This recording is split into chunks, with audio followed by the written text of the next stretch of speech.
ब्रिटनचे पंतप्रधान Boris Johnson यांनी लसीकरण केंद्राला दिली भेट. लसीकरणासाठी सुरू असलेल्या राष्ट्रीय प्रयत्नांचं केलं कौतुक. जर्मनीमध्ये कार्निवलचा उत्सव नाही, पण पारंपरिक चित्ररथांना मात्र परवानगी. गर्दी टाळण्यासाठी चित्ररथांचा मार्ग गुप्त. फ्रान्समध्ये कोरोनामुळे लाखो तरुणांची स्वप्न भंगली. नोकरी नाही, रोजचं पोट भरण्यासाठी अन्न पुरवणाऱ्या केंद्रांसमोर लावाव्या लागतायत रांगा. ब्रिटनमध्ये परदेशातून येणाऱ्या प्रवाशांसाठी 10 दिवस हॉटेलमध्ये क्वारंटाईन बंधनकारक. 33 अतिधोकादायक देशांमधील प्रवाशांसाठी अत्यावश्यक नियम. ग्रीसमध्ये प्रचंड बर्फवृष्टी. अथेन्ससह महत्वाच्या राज्यांमध्ये रस्त्यात साठलेल्या बर्फामुळे वाहतुकीवर परिणाम.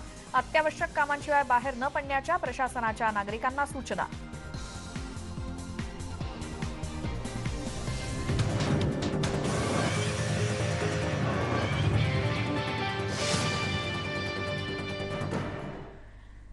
नमस्कार, मी श्वेता. तुम्ही पाहताय न्यूज 18 लोकमत आणि पुढच्या अर्ध्या तासात पाहूयात आंतरराष्ट्रीय पातळीवरच्या घडामोडी जगाच्या पाठीवर मध्ये.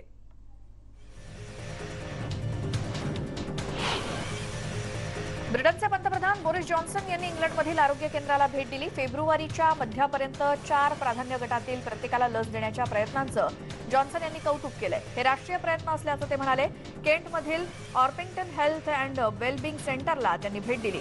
शास्त्रज्ञ, फार्मासिस्ट, आरोग्य कर्मचारी, लष्करामधील जवान, कर्मचारी आणि स्वयंसेवकांना आतापर्यंत लस देण्यात आली आहे. कोरोनामुळे युरोपमधील सर्वाधिक प्रादुर्भाव झालेला देश ब्रिटन आहे. आतापर्यंत ब्रिटनमध्ये कोरोनामुळे 1,17,000 जणांचा मृत्यू झालाय आणि आता रुग्ण आणि मृत्यू संख्येमध्ये घट होत असल्याचं दिसतंय. 22 फेब्रुवारीला लॉकडाऊनचे नियम शिथिल होण्याबाबत कदाचित घोषणा होऊ शकते. सर्बियामध्ये सरकारी ऑफिसेस बाहेर शेकडो जण एकत्र जमले होते. कोविड काळात सेवा बजावताना मृत्यू झालेल्या आरोग्य कर्मचाऱ्यांना श्रद्धांजली वाहण्यासाठी हे सगळेजण एकत्र जमले होते.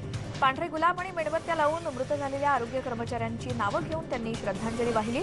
तसंच सध्या हॉस्पिटलमध्ये काम करत असलेल्या आरोग्य कर्मचाऱ्यांसाठी अधिक चांगल्या सुविधांची मागणीही केली. डॉक्टरांना करावं लागत असलेल्या अतिकामामुळे सर्बियामध्ये डॉक्टरांना कोरोना होण्याचं प्रमाण अधिक आहे, असा डॉक्टरांचा आरोप आहे. तर सर्बियामध्ये कोरोनाचे 4 लाखांपेक्षा जास्त रुग्ण आहेत, तर 4,000पेक्षा जास्त जणांचा मृत्यू झालाय.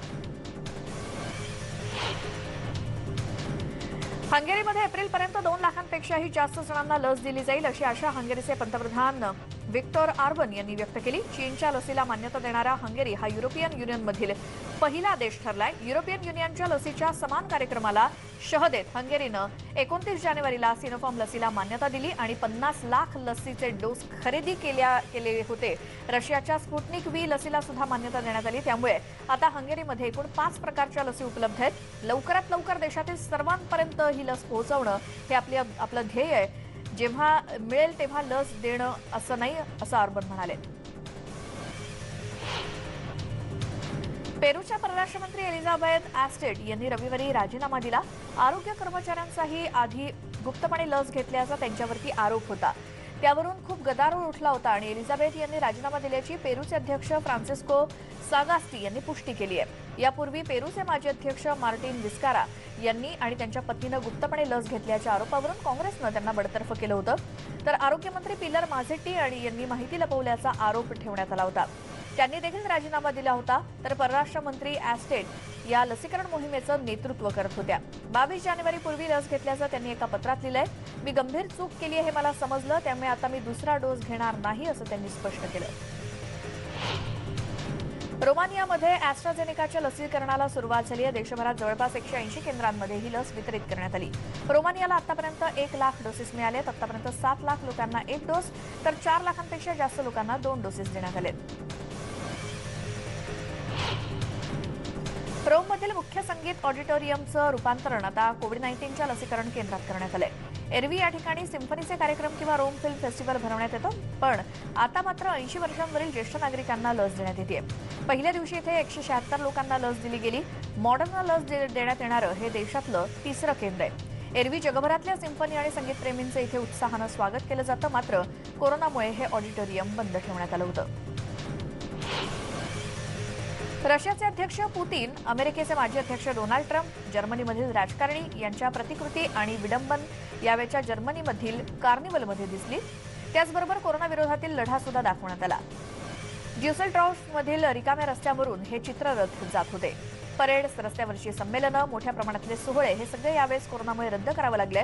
पण यावेळेचा रोज मंडे मात्र आयोजकांना नुसताच घालवायचा नव्हता, त्यामुळेच त्यांनी पारंपरिक कॅरिकेचर्स मात्र रद्द केली नाहीत. यामध्ये शहरभर हे 8 चित्ररथ स्वतंत्रपणे फिरत होते. गर्दी होऊ नये म्हणून त्यांचे मार्ग सुद्धा गुप्त ठेवण्यात आले होते. आपण जिवंत आहोत याची हे चित्ररथ म्हणजे खूप खूण आहे असं मनोगत या चित्ररथाचे डिझाईन करणाऱ्या कलाकारांनी व्यक्त केलंय. ब्रिटनमध्ये नव्यानं स्थापन करण्यात आलेल्या क्वारंटाईन हॉटेल्समध्ये आता लोक उतरायला लागलेत. लंडनच्या हिथ्रो आणि स्कॉटलंडच्या एडिनबर्ग विमानतळावरती परदेशातून आलेल्या पाहुण्यांना बसमधून या जवळच्या हॉटेल्समध्ये नेलं जाते. लसीकरण मोहिमेला खीळ बसू नये यासाठी हे प्रयत्न केले जात आहेत. नवीन नियमानुसार ब्रिटननं 33 अतिधोकादायक देशांची यादी केली आणि या देशांमधून येणाऱ्या प्रवाशांना त्यांच्या खर्चानं 10 दिवस हॉटेल्समध्ये क्वारंटाईन राहावं लागणार आहे. त्यांच्यापर्यंत जेवण पोहोचवलं जाणार आहे. तर स्कॉटलंडमध्ये सर्व देशातून येणाऱ्या प्रवाशांना हा नियम लागू आहे. कोरोनाच्या साथीची 1 वर्ष झालं तोंड देत असलो तरी अजूनही आमच्याकडे N95 मास्कसह अन्य पुरेसं संरक्षक साहित्य नाही, अशी खंत अमेरिकेतल्या आरोग्य कर्मचाऱ्यांनी व्यक्त केली आहे. मला एका शिफ्टमध्ये केवळ एकच मास्क मिळतो. खरं तर प्रत्येक पेशंटसाठी एक मास्क असावा अशी सूचना आहे. तर काही जणांना 3 शिफ्टमध्ये मिळून एकच मास्क असतो, अशी धक्कादायक माहिती आयसीयूमधील नर्स मेरी टर्नर यांनी दिली. आम्हाला त्यासाठी किती झगडावं लागतं याची तुम्हाला कल्पनाही येणार नाही, असं मेरी म्हणाली आहे. मेरी मिनेसोटा नर्स असोसिएशनची अध्यक्ष सुद्धा आहे. मात्र मास्क भरपूर उपलब्ध असल्याचं मास्कच्या उत्पादकांचं म्हणणं आहे. कोरोनामुळे फ्रान्समधील तरुणांपुढे बेरोजगारीचं संकट उभे ठाकलंय. अन्न पुरवणाऱ्या केंद्राबाहेर शेकडो तरुणांची रोज रांग लागते. 1/3 तरुणांना काम मिळत नाहीये, तर विद्यापीठात शिकणारे तरुण पोट भरण्यासाठी अन्न पुरवणाऱ्या केंद्रांबाहेर उभे असतात किंवा मानसिक आधारासाठी हॉटलाईन्सवरती फोन करतात. ही मुलं फ्रान्सचं भविष्य आहेत, पण सध्या मात्र मूलभूत गरजा भागवण्यासाठी त्यांना झगडावं लागतंय. कोरोनानंतरच्या आर्थिक परिस्थितीतून सावरण्यासाठी या तरुणीचा विचार करणं गरजेचं आहे. अनेकांची स्वप्न या कोरोनामुळे उद्ध्वस्त झाली आहेत. ॲस्ट्राझेनेकाच्या आपत्कालीन वापराला WHOनं मान्यता दिली. संयुक्त राष्ट्रांच्या कोवॅक्स मोहिमेअंतर्गत ॲस्ट्राझेनेकानं त्यांच्या सहकार्यांनाही जगभरात लस पुरवण्यासाठी परवानगी द्यायची आहे. सलग 5व्या आठवड्यात जगभरातील कोरोनाच्या रुग्णसंख्येत घट होते, अशी माहिती WHOचे महासंचालक टेड्रॉस यांनी दिली आहे. गेल्या 5 आठवड्यात सार्वजनिक आरोग्यविषयक पावलं उचलल्यानं रुग्णसंख्या जवळपास निम्म्यानं कमी झाली, असंही ते म्हणाले. चिलीमध्ये शिक्षक आणि शाळेतील अन्य कर्मचाऱ्यांना लस द्यायला सुरुवात झाली आहे. 60 वर्षांवरील शिक्षक आणि शाळेतील कर्मचाऱ्यांना लस देण्यात येते. ठरवलेल्या वेळेपेक्षा 1 आठवडा आधी ही लस द्यायला सुरुवात झाल्याचं चिलीच्या आरोग्य खात्यानं सांगितलंय. चिलीमध्ये शिक्षण क्षेत्रात काम करणाऱ्या जवळपास 50,000पेक्षा जास्त लोकांना लस देण्यात येणार आहे आणि या भागातील अन्य कोणत्याही देशापेक्षा चिलीमध्ये लसीकरण मोहीम मोठ्या प्रमाणात केली जाते. मेक्सिकोमधील जवळपास 300 महापालिका क्षेत्रातील ज्येष्ठ नागरिकांना लस द्यायला सुरुवात झाली आहे. ॲस्ट्राझेनेकाचे 8,70,000 डोसेस मेक्सिकोमध्ये पोहोचल्यानंतर हे लसीकरण सुरू झालं. ग्रामीण आणि दुर्गम भागावर लक्ष केंद्रित करण्यात येते. मात्र संपूर्ण मेक्सिकोमध्ये 60 वर्षांवरील ज्येष्ठ नागरिकांना लस द्यायला प्राधान्य दिलं जातंय. सरकारनं जवळपास 1,000 लसीकरण केंद्र नियोजित केली आहे आणि देशातील सर्वात गरीब भागातील शाळा आणि आरोग्य केंद्रांचा यामध्ये समावेश आहे. कोलंबियामध्ये लसीची पहिली तुकडी सोमवारी पोहोचली आणि लवकरच इथे लसीकरण सुरू होणार आहे. जवळपास 50 मिलियन लोकांना लस देण्यात येणार आहे. यावर्षी देशातील नागरिकांबरोबरच व्हेनेझुएलातील स्थलांतरित आणि निर्वासितांना सुद्धा लस देण्याचं उद्दिष्ट असल्याचं सरकारनं म्हटलंय. फायझरकडून या लसीचा पुरवठा केला जातोय. लसीचा पुरवठा झाल्यामुळे आम्हाला मोठा दिलासा मिळाला, असं आरोग्यमंत्री म्हणाले. रशियामध्ये अनेक भागात बर्फवृष्टी होते. या ठिकाणी रशिया आणि क्रायमियामधील विविध भागात मोठ्या प्रमाणात बर्फवृष्टी झाल्यानं अनेक ठिकाणचे रस्ते बंद झालेत. हिमस्खलनाच्या भीतीमुळे रस्ते बंद ठेवण्यात आलेत. त्यामुळे इथल्या नागरिकांना मोठ्या त्रासाला सामोरं जावं लागतंय.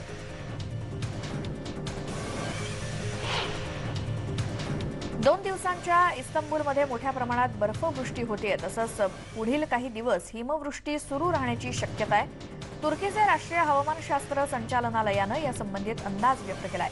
तासाला 80 किलोमीटर वेगाचे वारे वाहण्याचा इशारा सुद्धा देण्यात आलाय.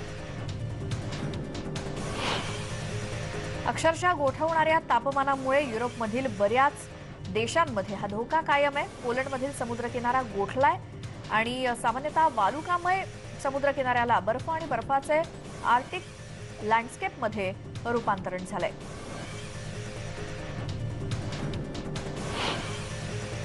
गेल्या अनेक दिवसांपासून मॉस्कोमध्ये तुफान बर्फवृष्टी होत होती. त्यामुळे आता सध्या साचलेला बर्फ बाजूला करण्याचं काम मोठ्या प्रमाणात सुरू आहे. मॉस्कोमध्ये लोक सध्या मशीन आणि स्टीमची मदत घेऊन साचलेला बर्फ हटवण्याचं काम करतायत. स्थानिक हवामान खात्याच्या म्हणण्यानुसार 11 फेब्रुवारीपासून दिवसभर झालेल्या बर्फवृष्टीमुळे मॉस्कोमध्ये 24 मिलीमीटर पाऊस देखील पडला. शहरी भागात 60 सेंटीमीटरपर्यंत बर्फ साचलेला होता. बर्फ साफ करणारे कामगार दिवसरात्र काम करतायत. त्यात त्यांना स्थानिकांची देखील मदत मिळते. म्यानमारमध्ये लष्करी राजवटीला 18 दिवस होऊन गेल्यानंतरही लष्करी राजवटीच्या विरोधात निदर्शनं सुरूच आहेत.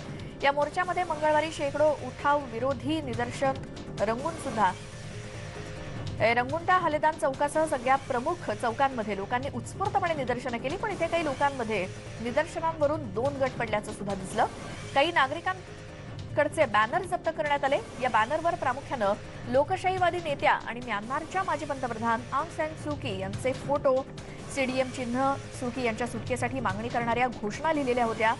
म्यानमारमधील डॉक्टर्स, अभियंते आणि इतर सैन्यानं पकडलेल्या राजकीय नेत्यांना सोडल्याशिवाय आणि देशाला लोकशाहीकडे जाण्यासाठी नेत्यांची सुटका करणं अत्यंत गरजेचं आहे.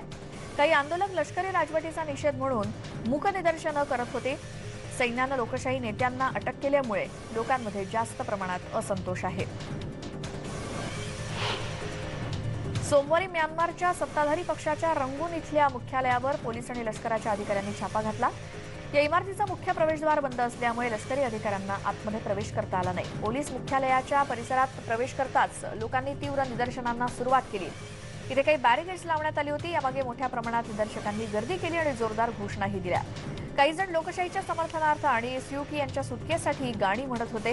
गेल्या आठवड्यात सैन्यानं पक्षाच्या मुख्यालयावरती छापा टाकला आणि संगणक आणि कागदपत्र काढून टाकली. यापूर्वी सोमवारी म्यानमारच्या लष्करी नेत्यांनी त्यांची हकालपट्टी करण्याच्या नेते आंग सान सू की यांच्या सुटकेला मुदतवाढ दिली. ज्यांचं रिमांड संपणार होतं, पण सुटकेला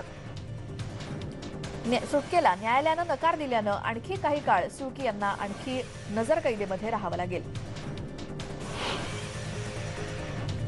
ऑगस्ट 2019 मध्ये असेंब्ली अनधिकृतपणे भरवण्याच्या आरोपावरून 9 हाँगकाँगच्या लोकशाही वकिलांना खटल्याचा सामना करावा लागला. प्रतिवादींमध्ये ज्येष्ठ वक्ते आणि हाँगकाँगचे लोकशाहीचे जनक मार्टिन ली आणि मीडिया टायकून जिमी लाई यांचं नाव आहे. अन्य प्रतिवादी म्हणून लिली चुकियान, मार्गारेट एनजी, लेंग कोक हँग, अल्बर्ट हो, लेंग युचुंग आणि ओनोक हिन यांच्यासह आणखी लोकशाहीवादी नेत्यांची सुद्धा नावं आहेत. न्यायालयाच्या सुनावणीच्या वेळी हजर राहण्यापूर्वी या नेत्यांनी हाँगकाँगचा कायदा अस्तित्वात राहिला नसल्याबद्दल नाराजी व्यक्त केली आणि नियमानुसार कामकाज केल्यावर सुद्धा अशा प्रकारे कारवाई करणं बेकायदेशीर असल्याचं या सगळ्यांचं म्हणणं होतं. कोसोव्होमधील संसदीय निवडणुकीत कोसोव्होच्या मुख्य डाव्या पक्षातील विरोधी पक्षांचा स्पष्ट विजय मिळणार असं दिसतंय. कोसोव्होमध्ये कोणत्याही एका पक्षाला बहुमत मिळणं ही खूप महत्त्वाची बाब असल्याचं देशातल्या नागरिकांना वाटतं. देशात सुमारे 98% नागरिकांनी आपला मतदानाचा हक्क बजावलाय, तर सत्ताधारी पक्षाला यावेळी विक्रमी 48% मतं मिळाली. पुढचे पंतप्रधान होण्याची अपेक्षा असलेल्या नेते अल्विन कुर्दी यांच्यासमोर कोसोव्होच्या अर्थव्यवस्थेचं पुनरुज्जीवन आणि बेरोजगारी कमी करण्याचं मोठं आव्हान आहे. शिवाय कोरोनाच्या साथीच्या रोगाचा सामना करणं, संघटित गुन्हेगारी मोडून काढणं आणि भ्रष्टाचार विरुद्ध लढा देणं अशी अनेक प्रकारची आव्हानं देखील आहेत. गिनी देशाच्या आरोग्य अधिकाऱ्यांनी जागतिक आरोग्य संघटनेच्या सहकार्यानं एनझेरेको म्हणून ओळखल्या जाणाऱ्या इबोला विषाणूचा प्रसार रोखण्यासाठी त्वरित कारवाई करण्याचं आश्वासन दिलं. यापूर्वी याच भागात 2013 मध्ये इबोलाचा उद्रेक झाला होता आणि 5 वर्षांपूर्वी संपलेल्या इबोलाच्या साथीच्या आजारानं पुन्हा डोकं वर काढल्यानं चिंता व्यक्त होते. आतापर्यंत इबोलामुळे 3 मृत्यू झाल्याची अधिकृत नोंद आहे, तर आरोग्य मंत्रालयाच्या दाव्यानुसार इबोलामुळे 4 मृत्यू झालाय. इबोलाची लागण झालेल्यांचं प्रमाण खूप जास्त असून सध्या सगळ्यांवर रुग्णालयात उपचार सुरू आहेत. इबोलाची लस देण्याचा कार्यक्रम सध्या युद्धपातळीवर पुन्हा सुरू करण्यात आलाय. सरकारनं इबोलाला साथीचा रोग म्हणून जाहीर केलाय. पोलिसांनी ऑस्ट्रिया आणि झेक प्रजासत्ताकच्या सीमेवरील प्रवेशासाठी गर्दी केलेल्या लोकांना परत पाठवलं, कारण दोन्ही देशात कोरोनाच्या संदर्भात मोठ्या प्रमाणात निर्बंध जारी करण्यात आलेत.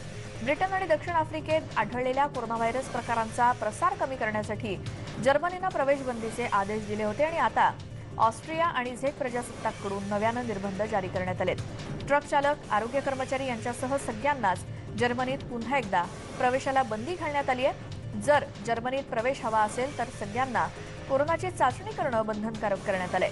गेल्या 2 दिवसात जर्मनीमध्ये प्रवेश करू इच्छिणाऱ्या सुमारे 10,000 लोकांची कोरोना टेस्ट करण्यात आली। ज्यांची टेस्ट निगेटिव्ह आली त्यांनाच जर्मनीमध्ये प्रवेश देण्यात आलाय, तर बाकीच्यांना परत पाठवण्यात आलं। अंतराळामध्ये आकाशगंगेच्या बाहेरील ग्रहाचा शोध घेतलेल्या पहिल्या अंतराळ यानाचा मान चीनच्या टियानवेन-1 नं मिळवलाय। यानंतर चीनच्या टियानवेन-1 हे अंतराळ यान लवकरच मंगळाच्या कक्षेमध्ये प्रवेश करेल। नियोजित पद्धतीनं या अंतराळ यानाचा प्रवास सुरू असल्याचं चीनच्या अंतराळ नियंत्रण कक्षाच्या वतीनं सांगण्यात आलं। पृथ्वीभोवतालच्या जवळपास 7 महिन्यांच्या प्रवासानंतर 10 फेब्रुवारीला ऑर्बिटर, लँडर आणि रोवर यांच्यासह टियानवेन-1 मंगळ कक्षामध्ये यशस्वीरित्या दाखल झालंय। रोवर घेऊन जाणारं लँडर मे किंवा जूनमध्ये मंगळावर उतरण्याची शक्यता आहे, त्यामुळे हे जगाच्या अंतराळ संशोधन क्षेत्रातलं मोठं यश मानलं जात आहे। साराजेव्हो प्राणी संग्रहालयानं सोमवारी 2 पाहुण्यांचं स्वागत केलं। साराजेव्हो प्राणी संग्रहालयाच्या वतीनं आता जगातून लुप्त होत असलेल्या अशा लहानशा माकडांना वाचवण्यासाठी सुद्धा जोरदार प्रयत्न केलेत। सुरुवातीला काही काळ या माकडांना इथलं वातावरण फारसं आवडलेलं नव्हतं, पण काही दिवसातच ही छोटीशी माकडं इथे रुळायला सुरुवात झाली। सुरुवातीचे काही दिवस यांना वेगवेगळं ठेवण्यात आलं होतं, पण आता ही माकडांची जोडी इथे छान रमली आहे आणि कृत्रिमपणे तयार करण्यात आलेल्या खेळाच्या ठिकाणांवर ही माकडं छान खेळतायत। कृत्रिम तलाव, खेळण्यासाठी, उड्या मारण्यासाठी तयार करण्यात आलेल्या वस्तूंचाही आनंद लुटतायत। या बातम्यांचा एक छोटासा ब्रेक इथे घेतोय, पाहत राहा जगाच्या पाठीवर।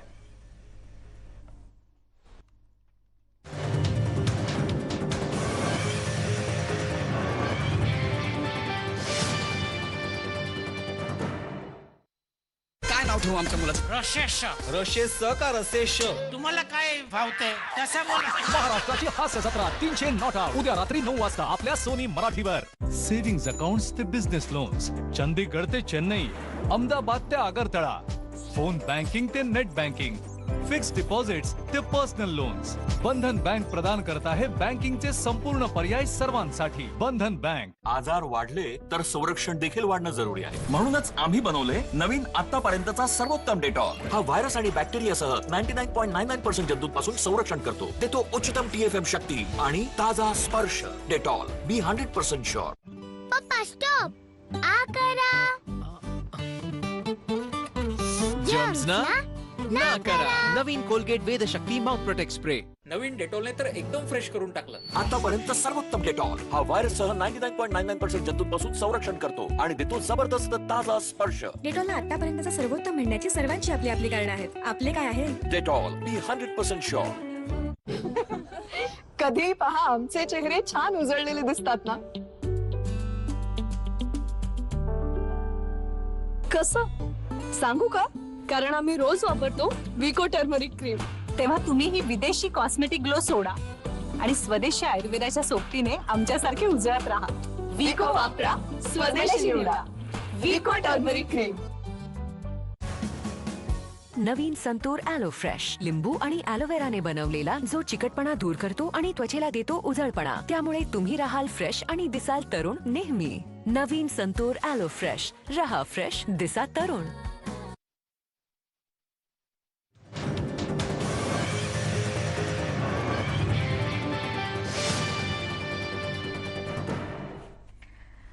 ब्रेकनंतर स्वागत पुन्हा जगाच्या पाठीवर या विशेष बुलेटिनमध्ये। पाहूयात आंतरराष्ट्रीय पातळीवरच्या आणखी काही घडामोडी।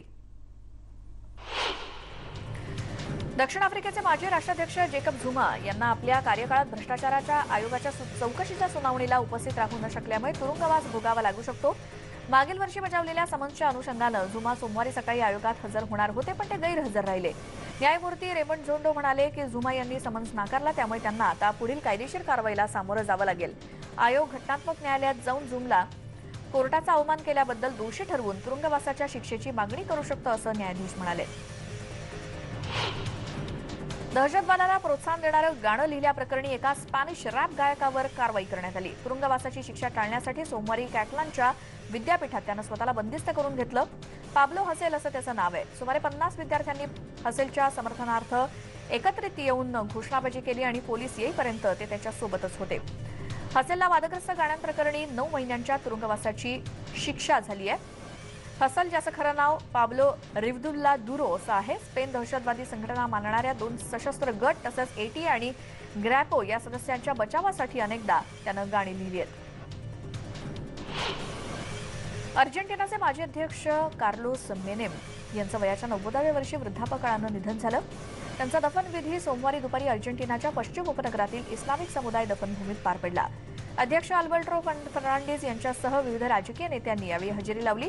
काही वेळ संसदेत त्यांचं पार्थिव शवपेटीमध्ये अंत्यदर्शनासाठी ठेवण्यात आलं होतं. मूत्रमार्गाच्या संसर्गामुळे रुग्णालयात 2 महिन्यांनंतर रविवारी मानेम यांचा मृत्यू झाला. 1989 ते 1999 या काळात देश लोकशाहीत परतल्यानंतर अर्जेंटिनामध्ये निवडून आलेले ते दुसरे राष्ट्रपती होते. चायना मीडिया ग्रुपनं सादर केलेल्या 2021च्या स्प्रिंग फेस्टिवल गालामध्ये प्रदर्शित झालेल्या तंत्रज्ञानाच्या नवकल्पना म्हणजे देशभरातील प्रेक्षकांना एक अनोखी व्हिज्युअल ऑडिओ मेजवानीच होती. 5G, 4K, 8K, हाय डेफिनेशन, आर्टिफिशियल इंटेलिजन्स आणि व्हर्च्युअल रियालिटी तंत्रज्ञानाच्या संयोजनानं प्रेक्षक अगदी भारावून गेले. स्प्रिंग फेस्टिवल हा कला तंत्रज्ञानासोबतच मार्शल आर्ट्स, नृत्य किंवा गायन या सगळ्या कला तसंच गोष्टी विज्ञान आणि तंत्रज्ञानाच्या माध्यमातून आयोजित केला जातो. यावर्षी कोरोनामुळे ऑनलाईन पद्धतीने एकाच वेळी घरबसल्या लोकांनी याचा आनंद लुटला. पोप फ्रान्सिस यांनी रविवारी स्थलांतरितांबद्दल काळजी व्यक्त केली. आर्थिक संकटामुळे कोलंबियात स्थलांतरित झालेल्या व्हेनेझुएलातील लोकांना संरक्षण देण्याचा निर्णय घेतल्यानंतर पोप फ्रान्सिस यांनी कौतुक केलं. कोलंबियाच्या अध्यक्षांनी गेल्या आठवड्यात जाहीर केलेल्या 10 वर्षांच्या संरक्षण कायद्यानुसार आता कोलंबियामध्ये राहणाऱ्या 1.8 दशलक्ष व्हेनेझुएलन नागरिकांना राहण्याची परवानगी आणि कायम वास्तव्यासाठी अर्ज करण्याची संधी मिळणार आहे. व्हेनेझुएलाच्या स्थलांतरितांना आशा आहे की आता या उपाययोजनांमुळे काम मिळवणं आणि सामाजिक सेवांमध्ये प्रवेश करणं सुलभ होईल. 5 वर्षांपूर्वी झोप उडवलेल्या जगातील सर्वात भयानक इबोला साथीच्या रोगाविरुद्ध लढलेल्या पश्चिमेकडील आफ्रिकी देशांपैकी एक असलेल्या गिनियामध्ये इबोलामुळे 3 लोकांचा मृत्यू झाल्याची धक्कादायक नोंद गिनियाच्या आरोग्य अधिकाऱ्यांनी रविवारी केली. देशातील दक्षिणेकडील गुएकेदो शहरामध्ये 3 लोकांचा इबोलामुळे मृत्यू झाला आणि 5 जण त्यांच्या संसर्गामुळे आजारी आहेत असं सरकारी अधिकाऱ्यांनी सांगितलं. त्यामुळे पुन्हा इबोलाचा प्रसार व्हायला सुरुवात झाली हे स्पष्ट आहे आणि देशाची चिंता देखील पुन्हा एकदा वाढली आहे. स्पेनच्या ईशान्य कॅटेलोनियामधील फुटीरतावादी चळवळीच्या ताकदीची रविवारी कसोटी घेण्यात आली. या निवडणुकीत मतदानासाठी 5.3 दशलक्ष मतदारांना बोलावण्यात आलं होतं. स्पेनमध्ये अद्यापही कोरोनाचा प्रादुर्भाव आहे. त्यामुळे निवडणूक अधिकाऱ्यांनी मोठ्या मोकळ्या जागांवर, मोठ्या बाजारपेठांमध्ये, शाळांच्या मैदानावर मतदान केंद्र उभारली होती जेणेकरून सोशल डिस्टन्स पाळलं जाईल. रविवारच्या या निवडणुका प्रदेशातील अलगाववादी चळवळीच्या प्रतिकारांची चाचणी घेण्यासाठी होत्या. 3 वर्षांपूर्वी पार्कलँड शाळेच्या परिसरात झालेल्या गोळीबारात जीव गमावलेल्या 17 जणांच्या मृत्यूची आठवण म्हणून राष्ट्राध्यक्ष जो बायडेन यांच्यासह फ्लोरिडातले अधिकारी जमले होते. गोळीबारात मृत्युमुखी पडलेल्यांचं स्मरण म्हणून गव्हर्नर रॉन डिसेंटिस यांनी राज्यभर सूर्योदय ते सूर्यास्तापर्यंत कर्मचाऱ्यांना झेंडे अर्ध्यापर्यंत खाली आणण्याचे आदेश दिले. या गोळीबारात 14 विद्यार्थी आणि 3 कर्मचारी सदस्य मरण पावले होते तर इतर 17 जण जखमी झाले होते. यावरचा खटला अजूनही सुरू आहे आणि याबाबत कृती करण्याची वेळ आता आली अशी प्रतिक्रिया अधिकाऱ्यांनी दिली.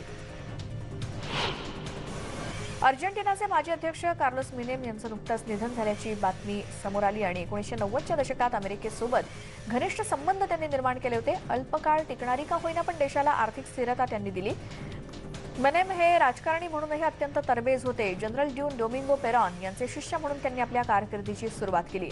लोक चळवळीची स्थापना केली आणि अर्थव्यवस्थेला मोठ्या प्रमाणात राजकीय नियंत्रणाखाली आणलं. अलीकडच्या आठवड्यात आजारी असलेल्या 90 वर्षीय माजी नेत्याच्या निधनाची माहिती अर्जेंटिनाचे अध्यक्ष अल्बर्टो फर्नांडिस यांनी दिली. आणि बातम्यांसोबतच जगाच्या पाठीवर या विशेष बुलेटिनमध्ये वेळ झाली इथेच थांबण्याची. नमस्कार.